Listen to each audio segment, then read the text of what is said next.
Hey everybody, today I'm looking at Kingdom Come Deliverance in 2025 to provide you with some information alongside some of my personal thoughts and opinions to hopefully help you make an informed purchasing decision.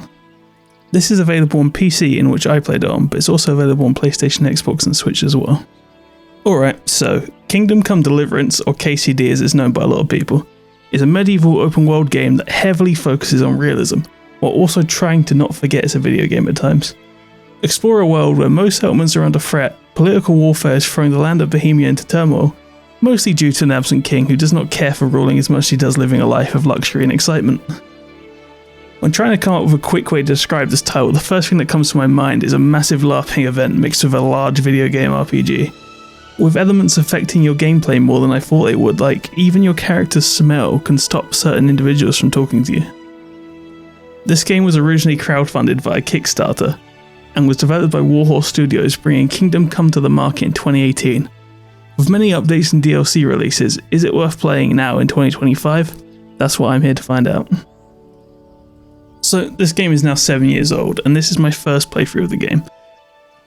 I ended up avoiding this one when it came out, mostly due to the large report of bugs, and I heard the game had so many game-breaking problems. I thought I'd stay clear of it. I also wasn't really drawn in with the genre of the grounded medieval RPG because there's not really anything like that I've played before. And to be fair, I don't think there's anything that really still exists in that market apart from Kingdom Come Deliverance. However, with KCD 2 on the horizon, and me being 7 years older, I thought maybe I'll give it a go. I went in with very tempered expectations, but to be honest, I was very pleasantly surprised. To paint a picture, Kingdom Come at its core is a first-person sandbox RPG. The closest thing I can kind of compare it to is a Bethesda RPG, but don't dwell on that too much. There's a big focus on realism, incorporating some immersive sim elements and a handful of additional game systems, where I found myself still finding new things 40 hours into the game. It's kind of hard for me to categorize this better, as it almost goes into its own category. To call it a grounded Skyrim clone, it's doing it an injustice. This game takes place in the land of Bohemia, represented by a large but not massive scale open world map. In Bohemia, bandits are plenty, and there's many opportunists waiting to greet you kindly on the roads, axe in hand. Bohemia is torn apart by warfare sparked by the aggressor King Sigismund of Hungary, kidnapping his brother, the idle king Wenceslaus of Bohemia. Named the Idle King mostly due to his love for women, alcohol and hunting, more like he's in a medieval threat. In this game you play as Henry, the blacksmith's son, a protagonist who may not be the smartest, toughest or most athletic guy around, but at least he's got passion. And he has a clear goal as well, to see the kingdom, having known only the town of Scalars on his doorstep. While in many games you may be expecting to level up quick, become the strongest hero in the land, and eventually dominate everything in sight, Kingdom Come Deliverance is not that game. This game follows the ideology that you are no different to anyone else in the world, and that's something I love. You'll be getting beaten and overwhelmed, causing you to think twice before picking certain fights or options throughout the entire game. Will you be stronger at the end of the game than the start? Yeah, but you get there through training and learning in these different systems and developing not only as a character, but also as a player controlling Henry. This is all handled in a way which I would say is believable, but sometimes frustrating, especially in the beginning half of the game. However, it's honestly quite captivating and rewarding once you realise how far you've come towards the end of it all. At the start, the game does a good job of showing you the base systems. After completing an intro dialogue with your mother and creating a base stat setup for your character, it provides you with a set of basic tasks from your father to complete, ranging from collecting the debt of a local for previously bought tools, which can be done the diplomatic way, or you can get your fists out and collect your money by force. These intro quests also take you through interacting with local vendors and taverns to get a feel for trading and haggling systems. Side quests also appear in the introductions, like deciding if you want to go throw dung at a villager's house, mostly because one of your friends doesn't like that he spoke ill of the king. You are instantly greeted with a lot, maybe even too much information on each system when you first interact with them. I tried to read and understand all of these information that kept popping up, but after playing it for a while, all that information became less important as it all became very natural to me after a short time of use. The game does also provide a handy codex with all this information, Inside there is all the tutorials as well as tons of additional lore which updates and unlocks as you continue to explore the world. Maybe for those like me who just need a reminder from time to time, or just people looking for more information on the main story. Speaking of the story, I want to go into that next. This is an amazing narrative journey which left me wanting more at the end of the game, but also left me feeling at least satisfied with what I got. Luckily for me, KCD2 is only a week away, so I won't have to wait too long to get the next fix, unlike those that have been waiting for 7 years. I will likely be covering KCD on the channel, so if you want more information on that, please stay tuned and hit the subscribe button. The game opens up with a 3-hour long prologue, which sounds like a long time, but it does fly by when you're playing. After the standard tutorial section is done, it quickly gets you into the story. Unless you're like me and you get lost in Rete for about an hour and a half seeing what there is to see. As a quick summary of how it opens without any spoilers outside of the tutorial period, it's set in the early 1400s. A large army shows up at the edge of Scatters ready to lay waste by burning, pillaging and savagely murdering anyone that gets in their way. This really shows what kind of trouble Bohemia is in, and it kicks off what is initially a revenge story for Henry. Fleeing from his village, Henry is torn from his home, forcing him on the adventure he wanted, although maybe not the way he wanted to go about it. The scale of the main introduction events grabs your attention really well and gives you a good idea of what to expect going forward. The story continues on various twists and turns which I am not going to spoil for you. In this story you meet a lot of interesting characters from lords to peasants and everything in between. I'd never thought I'd be interested in political landscapes of Bohemia at the start of the game, but I got sucked in quite quickly throughout the game, learning more and more as I continued to play. There are a hefty amount of cutscenes in this game, but it didn't really bother me, as many of them are of great quality and the pacing of the game doesn't feel disrupted by it. It could possibly bother some people though. The voice acting is great at times and then suddenly it's not. Henry and a lot of the supporting cast do a really good job, however there are some characters which made me sit back in my chair wondering if I accidentally pressed the play button on a YouTube video in the background. This was mostly due to character voices that I didn't expect. A few accents really felt out of place to me, especially with the rest of the VO cast that was there. But overall it didn't take away from the story and I still really enjoyed the time after adjusting to some of the voices. The pacing isn't always perfect. There are still filler sections of the main story where I felt like I was being sent on a wild goose chase backwards and forwards across the map. It's like the captain woke up pissed and thought he'd take out on Henry. At least these missions gave me a reason to explore the world and take in a little bit more of that world building, but I didn't really find them to be necessary. Luckily these missions are few and far between and almost all of the rest of the main quests are great. From sieging castles to infiltrating monasteries, there's a lot of quest variety here, and some of them have definitely left a lasting impression on me. This is a very large game, taking me 80 plus hours to get through the story and the DLC, a lot of my time spent getting lost in gameplay systems, but if you just focus on the main story and not side quest, I think it will take you in the ballpark of 35 to 40 hours to complete, so it's a decent chunk of game for your money, especially at its lower price, due to its age. All of this is backed up by a great cast of characters, mainly including lords of various settlements and other noblemen. People like Sir Hans, who is both annoying and entitled, but also has a lot of charm when he wants to. There's a character called Godwin as well, who's one of my personal favourites. He's a priest who's a skilled sword fighter because why not? You meet him in the main quest line, and you find out there's a lot more to him than meets the eyes as you join him for a drink in the evening. After that it quickly escalates to soliciting prostitutes and strangely enough mimicking farm animals in the field, like the weirdest rendition ever of McDonald's farm. What these quests really show is that you are living Henry's life and seeing the world through his eyes, and there's a lot of intentional design in the writing that makes you feel this way. Like I mentioned earlier, you're a normal person thrust into abnormal but believable circumstances, and the writing of both of the main and the side quests really sell this. And if you don't get that impression through the quests, you're definitely going to quickly get that impression through the gameplay. You'll quickly realise that you're no warrior. You're no good at using melee weapons, you're terrible with bows, you have no money, no armor, no defense. Heck, you can't even read. It's very important to know that if you pick this game up, you will be playing the role of a blacksmith's son, and not some sort of superhero. You will have to develop all of the aforementioned skills yourself, as well as many others. This can be done by talking to trainers who will teach you skills like how to fight, but you can also develop all these skills in the open world.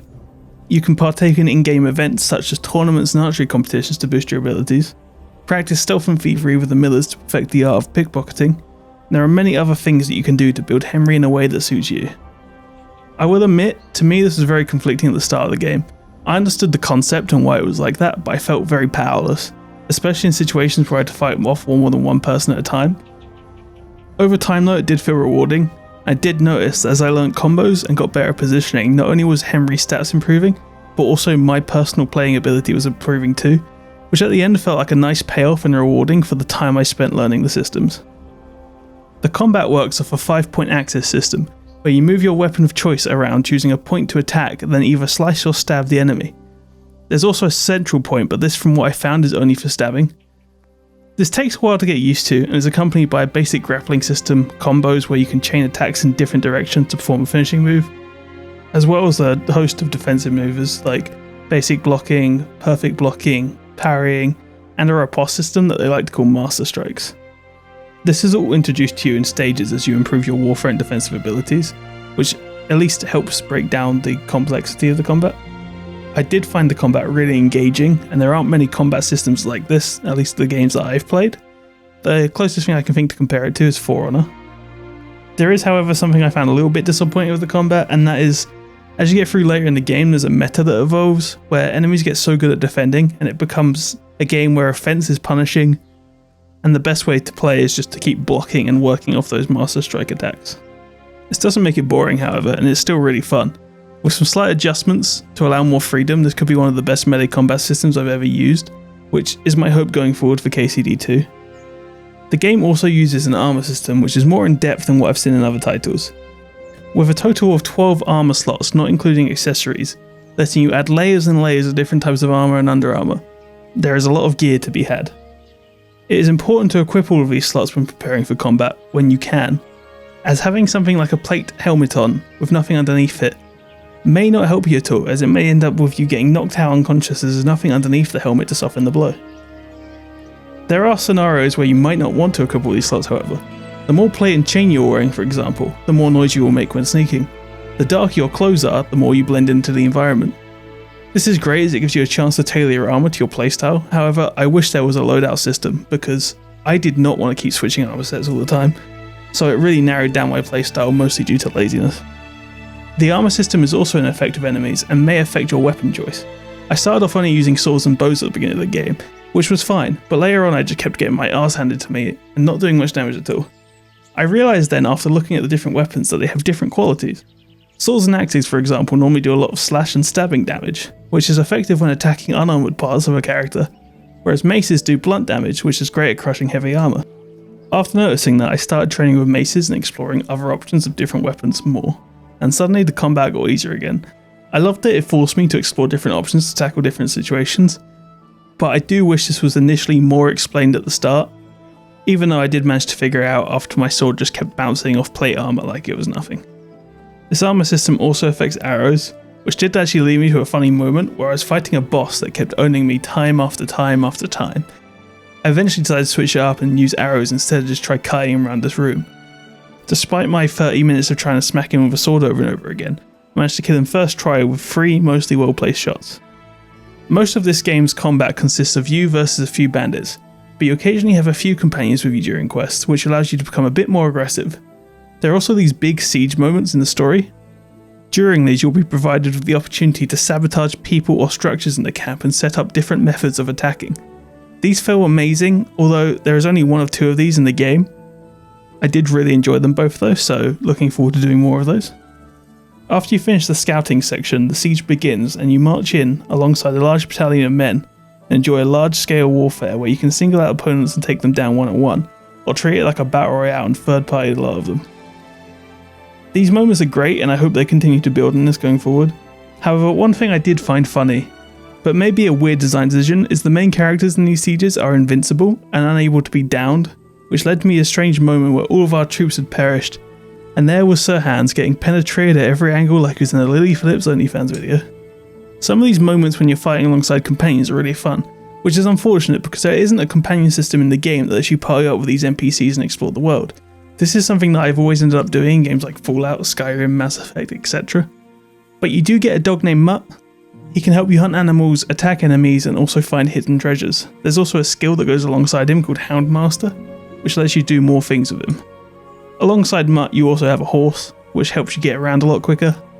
These also come equipped with saddlebags, which you can upgrade, and they provide storage for you to keep hoarding everything you take. They also come with some basic customization, such as adding heavier saddlebags, allowing you to store more at the cost of a bit of a speed, for example, or some decorative customizations to give your horse a more personal feel. There's also many different horses with different stats you can purchase all around, but for a large chunk of the playthrough I stuck with the beginner horse called Pebbles most of the way through. Right, now let's talk about saving.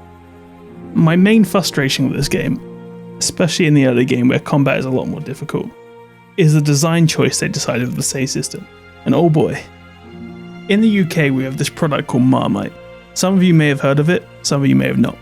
The point is it has a very strong taste and a tagline of you either love it or hate it. This is the Marmite of save systems. It's designed in a way where I can see what they were going for. They didn't want people to save scum, so they implemented this system that nullified that. But it also introduces problems on its own. From the very start, this was my concern with the game. The save system functions in a way where it saves when you sleep in your bed, and your bed specifically. It also auto-saves at certain points throughout the main story missions, and that's it. The only way to manually save the game is by drinking something they call savior schnapps. These are potions. When you use them, they make you slightly intoxicated, and they allow you to save your game. They're quite expensive in the early game though, and I felt like I needed to use these sparingly. The only trouble with that is when you get sidetracked doing side quests, clearing bandit camps and exploring the world, and you've not saved your game for over an hour. And then you get ambushed on the road by a group of humans, who are the opposing military faction in this game, and they murder you. This is the situation I got myself in, which quickly led to me losing all my progress and closing the game and calling it a night.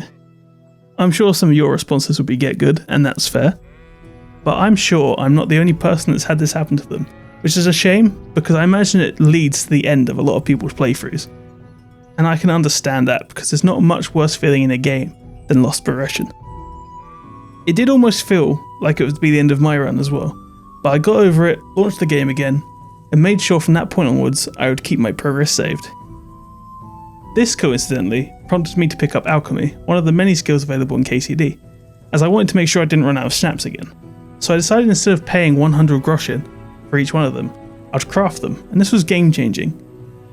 Mixing this with the herbalism skill and leveling them up by gathering herbs and talking to the trainers, I was able to basically print these potions with near minimal effort. As a side effect of this, I did get minorly addicted to the alchemy system, leading to a day where I just walked around town selling my potions to anybody who would have them. This became a really fun way for me to stockpile money. But does all that make the save system good? In my opinion, no, and I wish Warhorse would concede on this and give us the option to quick save and let people who want to save scum. There is a mod for the people that want to work around for this, but it still isn't available for console users, and I can see this being a barrier to entry for many. I was hoping they would change this at least in KCD 2, but from what I've seen, this is not the case. But I've heard at least they're making the saving potions more accessible. I'll have to see how that works out. There are many other skills as well outside of alchemy and herbalism. These feel like the main professions outside of hunting, but there are a number of base stats like strength, agility, vitality, and warfare to name a few. There's also many stats for each kind of weapon and skills to level up for that. Almost everything you do in this game is progressing a skill in some way, and it makes the game feel better when you get a small dopamine hit of something leveling up while you're just interacting with the world. Stab someone with a sword, gain sword XP. Block someone's attack, gain defense XP. Fancy a run around the town, gives you XP for vitality. On top of this, you have skills like speech that improve when you talk to people, and I mean just talk to them, not persuade them or intimidate them. You do get XP for all that as well, but you get the XP just for casual dialogue or bartering. It really pushes the practice makes perfect motto, and whenever you're doing something, you're getting better at all of those things. As I mentioned when I was talking about combat, there's also training you can get from talking to trainers and paying them groschen in return for a small boost of experience. Additionally, there's also the alternative option of books. These can be purchased from merchants or looted off bandits and allow you to skip time reading to gain a large boost of experience to that said skill. Now, I said earlier you can't read, but guess what? It's also a skill. At the beginning of the game, any book or script you pick up and attempt to read will just show you a jumble of letters, anagrams as such. Now, you can actually make these out in your head and see what the note says, and if you do so, you can still use that information. For example, if you pick up a recipe and read it, and you just see a jumble of letters, but you manage to decipher it, you can then put them ingredients and do what it says in the recipe and it will still work. It's actually led to a fun time where I was reading these out loud to try and figure out what it said, and it kind of sounded like I didn't know how to read. which I thought was quite funny because it's literally what you can't do in the game. You get taught reading via a scribe in a side quest which is available very early on in the game, and like everything else, the more you read the better you get. All these skills really brought back my days of grinding on Melville or RuneScape, trying to improve every ability I could before getting addicted to the loop of improving my character's statistics. Because bigger number means better Henry, of course. Before I knew it, I was going all over the place to interact with systems that for the first half of the game I barely had touched. It was fun to discover these things, and it was enjoyable to level them up. I loved this, and I think this is the best thing about this game for me, is it really sold the RPG elements. This also goes one step further. As you level up these skills to certain levels, you gain perk points, which can be spent on things like increasing your carry capacity, or increasing the amount of potions you can craft while only needing the same amount of ingredients, for example. There's also a lot of interesting perks that come with both ups and downsides, like making your food go down significantly slower but making the effects of being starving or overfed worse.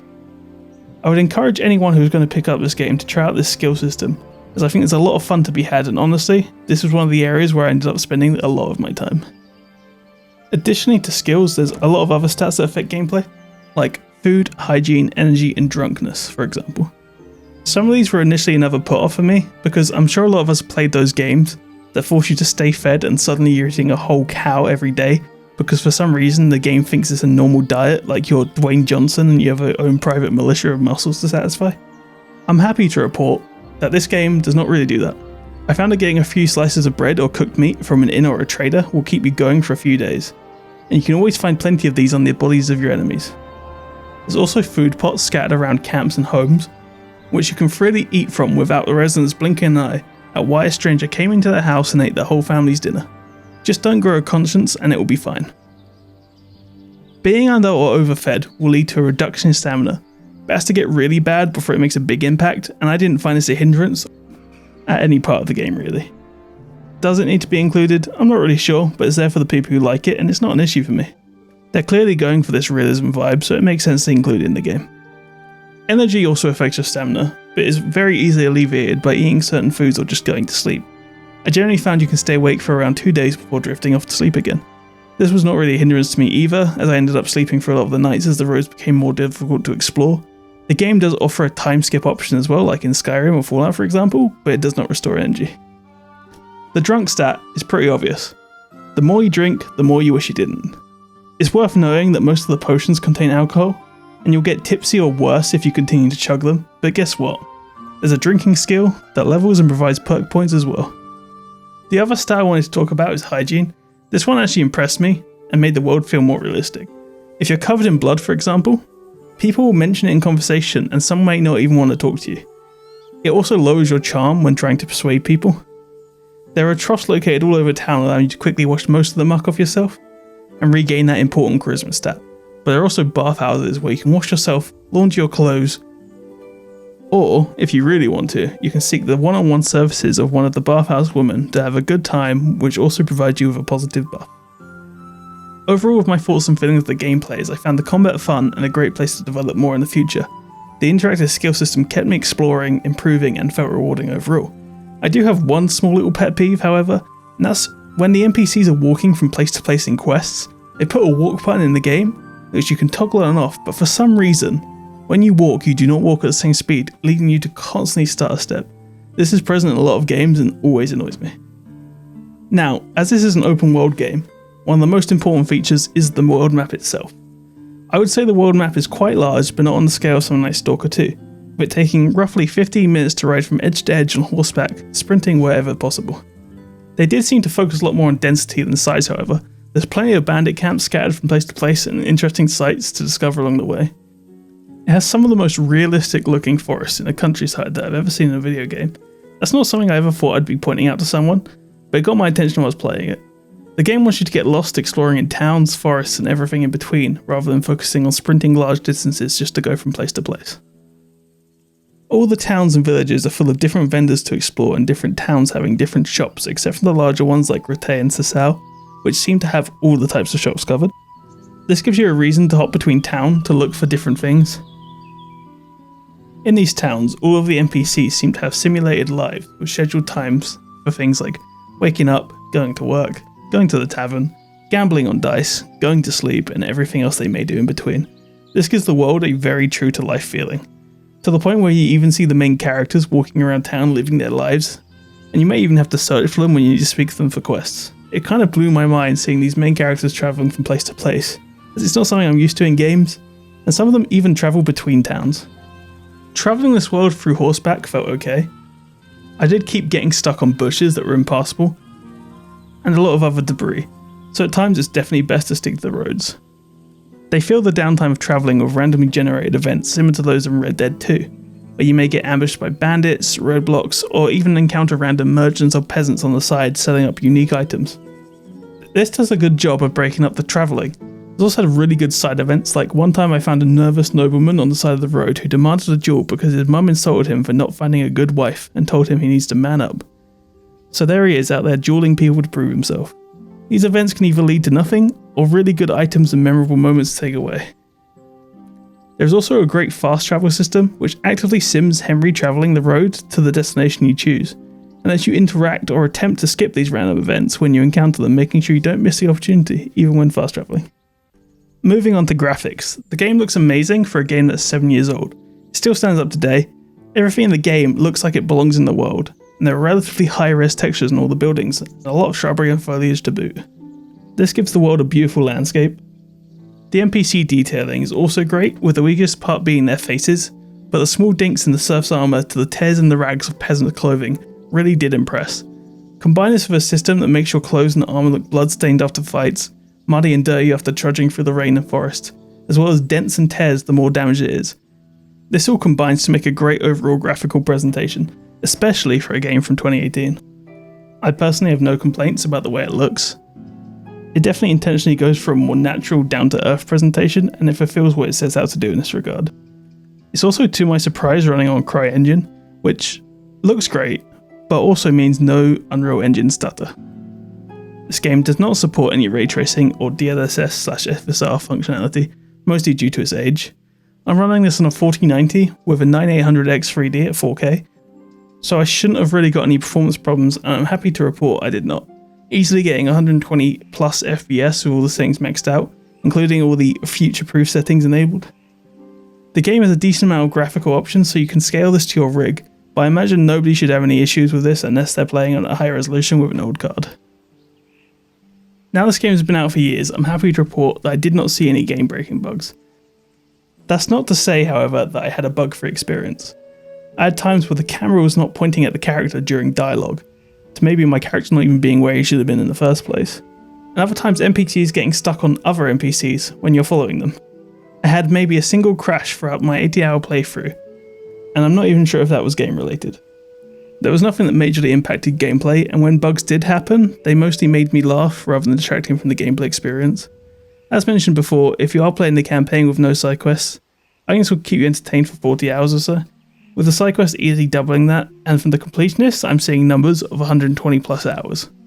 I would happily play this longer if it wasn't in the middle of a stacked release window, and we may revisit this to touch up side quest content that I missed. All these estimated times I'm giving you, however, do not include DLCs. These add an additional 10 to 15 hours spanning across the 5 DLCs in total. One of these DLCs, however, just adds treasure maps to the game for you to explore and track down and does not really provide any additional story content. The rest of the DLCs all come with additional side quests. There is the amorous adventures of Bold Sir Hans Capon, which is a bit of a mouthful. This DLC lets you be the wingman to Hans, an important NPC throughout the game, and helps build his backstory a bit while providing some good moments of humour in between. I think this is one of the more important ones to play, as Hans is one of the most important characters going into KCD2 that I can see, and it helps flesh him out a bit more. This is unlocked at the end of the main campaign. The others can be played at any point throughout the game. A Woman's Lot follows Theresa, a character you meet very early on in the game, and lets you play an alternative perspective to the intro of the game. This also provides an additional questline with an NPC named Johanka. Band of Bastards is mostly about the excessive bandits in the area, which allows you to team up with the medieval version of the Suicide Squad, a band of criminals who are formed together to help eliminate and keep these bandits under control. The final DLC is From the Ashes, which on paper was the one that initially interested me the most. From the Ashes is based in the town of Privy Slavitz, which is a settlement that comes under siege in the main story of the game. After this has been taken, you get put in charge of rebuilding the town. It becomes a small town sim mini-game we have to choose what to build when you're renovating the town back to its former glory. You do this by investing funds and materials you gathered throughout the game, and doing things like finding skilled workers from around Bohemia to bring back to the town and run the buildings that you've created. I found all these DLCs to be okay and mainly help with the character and world building. These stories were not groundbreaking or incredibly memorable, but they also were not bad either, and From the Ashes DLC was a great addition to play alongside the main game, as it made me more involved with the NPCs around the map, as well as getting me invested in the economy itself to help the town grow. This pays off if you do it well, by giving you passive income and allowing you to upgrade your armor and weapons more easily throughout the game. It was my favourite addition out of all of them. If you're not sure whether or not you want these, I'll just pick up the base game. However, if you do end up enjoying the base game, you can't go wrong with these, and I would recommend at least picking up From the Ashes, as this is the one that boosts the main playthrough experience for me. It does take some time investment. Also, some micromanagement is required, so if this doesn't sound like something for you, then maybe pass it. But other than that, I definitely recommend it. Before I round up my personal thoughts on the game, I did want to take a minute to highlight some PC features for any fellow PC gamers out there. Firstly, I did try this on Steam Deck and it ran great. Steam Deck gamers out there, you have nothing to worry about with this game, in terms of performance. For the ultra-wide gamers, KCD has native 21:9 support for both gameplay and cinematics, but no 32:9 support. I've included some footage for you, but of course you will not get the black bars on the top or the bottom when you're playing it. If you have any other questions about the PC port, please feel free to write a comment below. Right, now to sum up some of my conclusions. Should you play this game in 2025? I feel like I've been overly positive in this review, and the game deserves it. I went in with the expectations that I wouldn't enjoy it, and I have to admit, at the start I was going back and forth on my opinion, but there came a point where it just grabbed me. Everything started clicking and I understood what the game was, letting me enjoy it for what it is. Getting sucked into these skill systems and getting invested not only in Henry's story, but also developing him as a character. And as I mentioned previously, you do really feel like you're living the life of Henry, and I don't think there's another game out there that feels the way that this game does. Which is not a common thing to say in the modern age of gaming. But I think it's partly due to this being an independent AA studio at the time. Is it without its flaws? Definitely not, and there are still some rough edges that I'm hoping the second game will make strides in perfecting. But is it an enjoyable experience and worth the time and money? I would say so.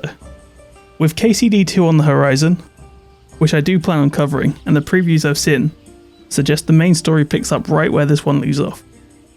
They do seem to do a good job of summarising it, but for the full experience again, if you have time or are interested, I'd recommend picking this game up. Saying that, I don't think it's for everybody. If you're not willing to part with the save system, or likely you'll give up on the initial learning curve, or maybe you just have no interest in the era, then this isn't for you. I will say though, if you find yourself with some spare time and spare cash, and maybe you're thinking, I'm not too sure about this, but you still see somewhat interested, I think you should give it a try, because you might be like me and realise that it's rough around the edges in some parts, but you may end up appreciating this game more than you thought you would. You can pick this game up on Steam for currently $30 with the Royal Edition costing slightly more. PlayStation, Xbox and Switch appear to be the same. This does frequently drop to $5.99, and with a sequel releasing soon, I would expect a sale to closely follow. Please feel free to leave a comment on your opinions on KCD below to let others read what you think about the game, and also if you have any feedback for me. If you want to see more content, please hit subscribe as it helps, and have a good rest of your day.